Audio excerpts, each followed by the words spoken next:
Zaujímajú vás pravidlá našej novej hry Imaginix? Tak ste na správnom mieste. Moje meno je Filip. Moje meno je Ema a budeme vás prevádzať pravidlami našej hry. Tak poďme na to.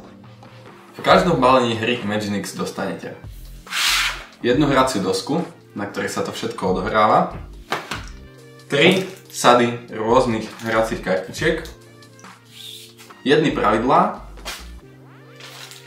6 hracích figúrok a neodmysliteľnou súčasťou každej našej hry je nejaké elektronické zariadenie s pripojením na internet, napríklad mobil, tablet alebo počítač, ktoré však v balení nedostanete. Teraz vám poviem prípravu našej hry. Kartičky si položíme na príslušné miesta vyznačené na hracej doske. Postavičky si položíme na farbou vyznačené miesta na doske. Do Google si napíšeme imaginix.artigo.sk, kde si vyberieme tému našej hry. A hra sa môže začať. V balení sa nachádzajú 3 rôzne druhy kariet. Útočné, ktorých je 20, obranné, ktorých je taktiež 20 a magické, ktorých je 10 kusov. Útočné karty slúžia na porážku nepriateľa. Obranné slúžia na to, aby nepriateľ neporazil vás. A magické sú náhodne buď ako útočná, alebo ako obranná karta. To, akú kartu dostanete na poličku, na ktoré ste práve vstúpili, rozhodne umelá inteligencia.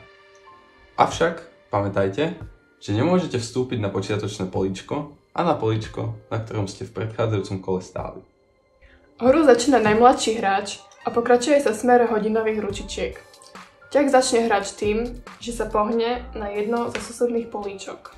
Hráč takisto klikne na políčko v aplikácii, ktorá mu ukáže, akú kartu si má potiahnuť.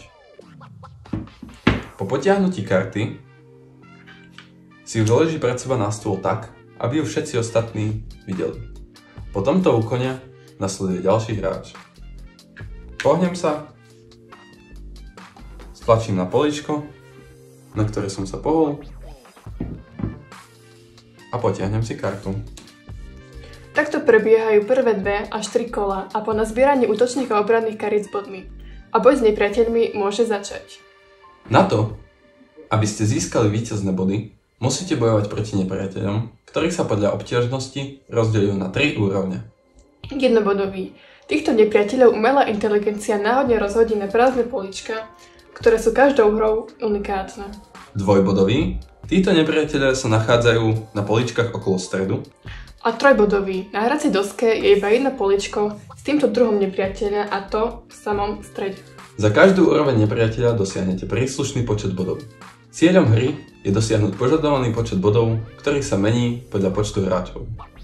Dúfame, že vám tento náš videonávod pomohol a už vám nič nebráni zahrať si Imaginix. Prajeme vám veľa príjemných zážitkov pri hraní.